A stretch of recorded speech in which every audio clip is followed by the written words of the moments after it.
What if death isn't the end, but a doorway to something far greater?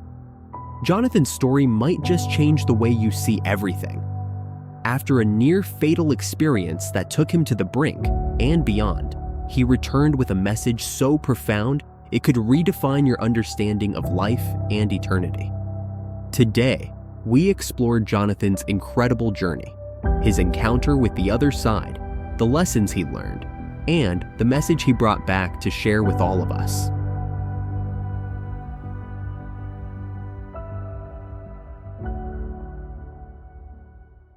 It began on a seemingly normal day, May 9th, 2023, in a quiet town of just 9,000 people. But this day was anything but ordinary for Jonathan. That morning I woke up, fed my dog, drank my coffee, and planned to continue a landscaping project in my yard. I felt a bit tired from the previous day's work, but nothing felt out of the ordinary.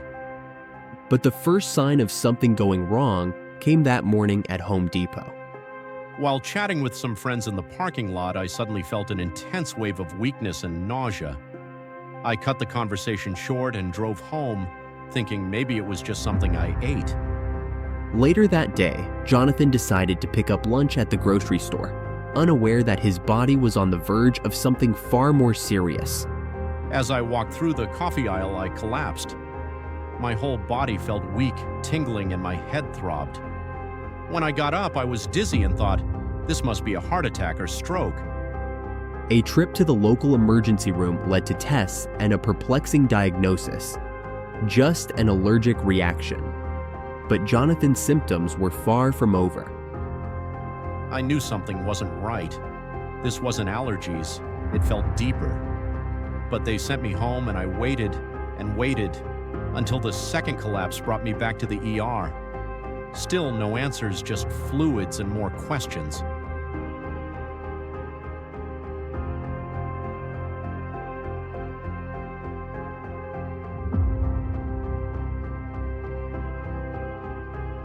Two weeks after his initial collapse, Jonathan woke up in the early hours of the morning, his body nearing complete shutdown. Something woke me up. My body felt strange, weak, and unrecognizable. I stumbled into the bathroom, leaning on the walls to keep from falling. My skin was gray, my face sunken. I stared at myself in the mirror and realized I was dying.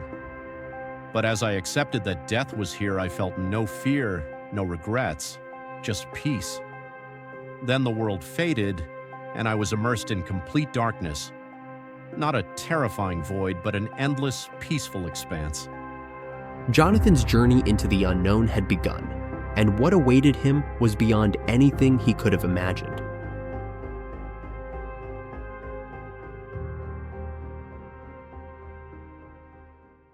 As I became aware of my surroundings, I noticed something strange. I could see in every direction at once. Not just see, but feel my vision as though it were a part of me. It's impossible to explain, but it wasn't limited to eyes or sight as we know it. I was outdoors, surrounded by short wild grass between two hills. Gray rocks jutted out like half-buried footballs, but there was no sound, no wind, and no temperature. It was as if the world held its breath, suspended in a calm silence. Beyond a bubble of fog, I couldn't see anything. I started to move, not walking exactly, more like floating, though I still felt like I had arms and legs. On my right, I saw a man sitting on a rock, about 8 feet up, his legs dangling over the edge. His elbows rested on his knees, and his hands were clasped together, as if he'd been waiting for me. That's when it hit me. I had died. Up until then, I hadn't realized what had happened, but now I knew. We locked eyes, and instantly it was as though he dropped a ball of information into my mind, a flood of knowledge about my life, my choices, and my purpose. He didn't speak with words, but everything he wanted me to know was there in an instant, as if communicated telepathically. Jonathan describes this figure not as a man, but a being of spirit, someone he recognized deeply, though not from his earthly life. He felt like an old friend, though I couldn't place him from my life on Earth. It was more of a knowing, a deep familiarity that went beyond appearances or memory. He came down from the rock and stood before me, radiating unconditional love. Together, we reviewed my life, not as a series of judgments, but as lessons. I saw decisions I had made and how they rippled out, affecting others in ways I hadn't realized. I felt everything, not just my own emotions, but those of the people I'd impacted.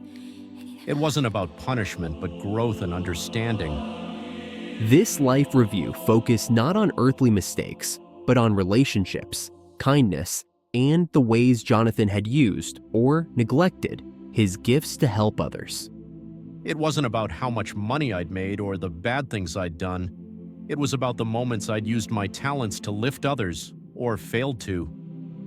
I was shown how interconnected we all are, how our lives are part of a collective movement, not individual achievements. Then he showed me more, lessons about reality and perception, how everything is connected.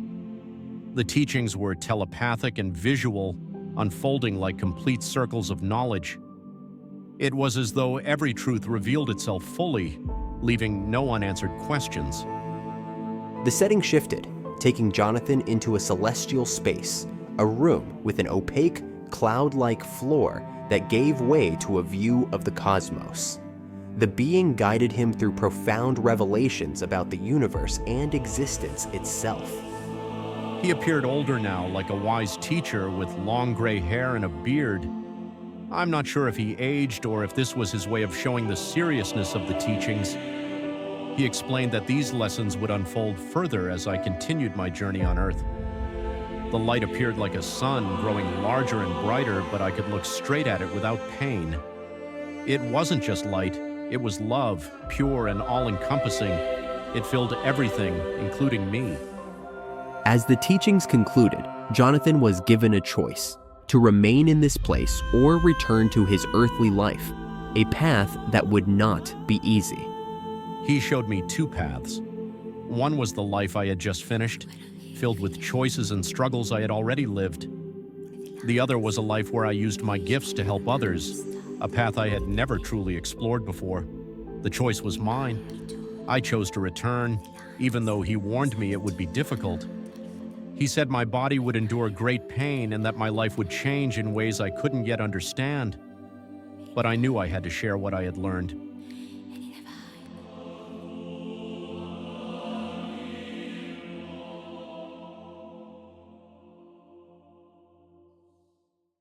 The next thing I knew, I was back in my bathroom. Pain washed over me like a tidal wave. Everything felt incredibly heavy. The air itself seemed to press down on me. It was so different from the weightlessness I felt on the other side. I was freezing, bitterly cold. I found a thermometer and checked my temperature, 94 degrees. I was alive, but barely. Everything around me felt strange, like make-believe. Compared to the reality I had just experienced, this world felt dull, like a cheap imitation. Jonathan struggled to piece together what had happened. Hours of time were unaccounted for, and the journey back to his body left him in a fragile state. I eventually stumbled out of the bathroom and checked the clock. It was 7:30 a.m. 3 hours had passed, but I had no memory of them. It felt like I had one foot in this world and one still in the other. I moved as if on autopilot, disconnected from my own body. What followed were months of unimaginable suffering. Jonathan's body was ravaged, his health in shambles. The next 3 months were horrible. I lost 30 pounds, my hair started falling out, my teeth felt loose, and my eyesight became blurry. I couldn't eat anything solid and survived on liquids. Walking was impossible, even breathing was hard. Most days I slept for 18 hours. I didn't want to believe what had happened. I convinced myself it was all a hallucination, a trick of the mind. But every doctor I saw kept reminding me of the impossible. Finally, a grim realization came during one particular medical consultation. Jonathan had died from untreated sepsis, a stage 3 infection that should have been fatal. The doctor looked at me in shock and said, "You went septic. Stage 3, you shouldn't be alive." That moment began to chip away at my denial. I had died in that bathroom, and somehow I had come back. Sepsis is a silent killer, often leading to death within 12 hours without treatment. Even with intervention, survival rates plummet as the infection progresses. Jonathan had gone 2 weeks without treatment, suffering organ failure, and yet against every odd he returned.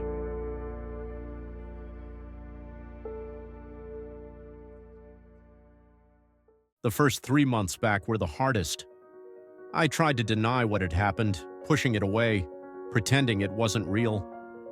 But the experience was seared into my mind. It refused to fade.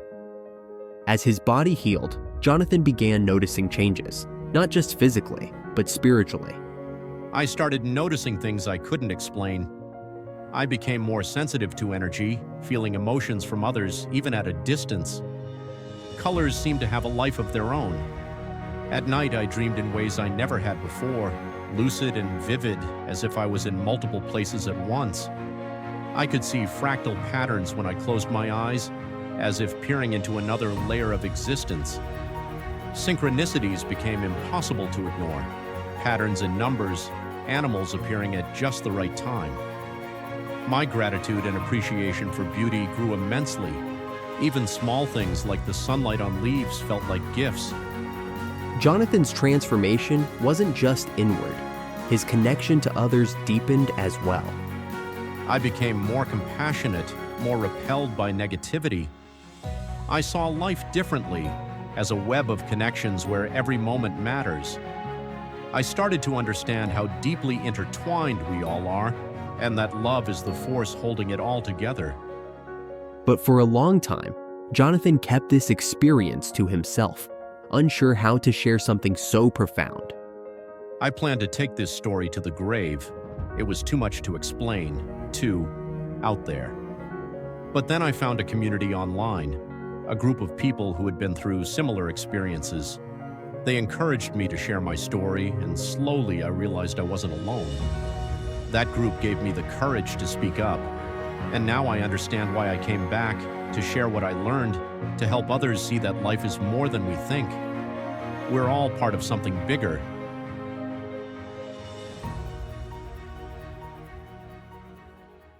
Jonathan's experience brings to mind the profound truths found in Scripture, reminders of our connection to God, the life we're called to live, and the promise of eternity.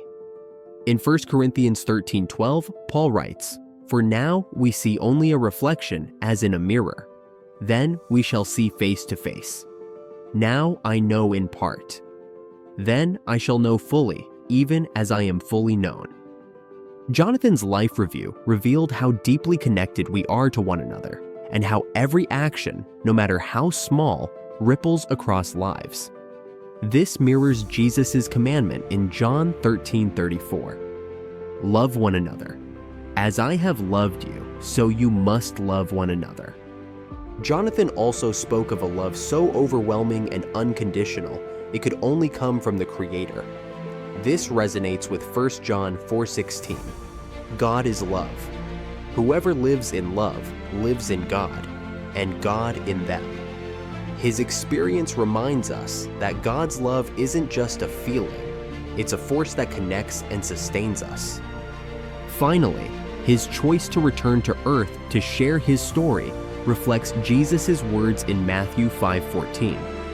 You are the light of the world. A town built on a hill cannot be hidden. Jonathan returned with a purpose, to be a light for others and to remind us of the profound truths of eternity. Through Jonathan's journey, we're reminded of God's presence in every moment and the calling we each have to love, connect, and carry his light into the world. Jonathan's story reminds us that life is a journey of connection, love, and purpose. But what about you? Have you ever experienced something that made you question what lies beyond this life? We'd love to hear your thoughts. Share your experiences or reflections in the comments below. Let's start a conversation about the mysteries of life and what truly matters. If this story inspired you, give this video a like and consider subscribing to our channel for more profound stories like Jonathan's. Together, let's explore the glimpses of eternity that connect us all. Thank you for watching. May love and light guide your way.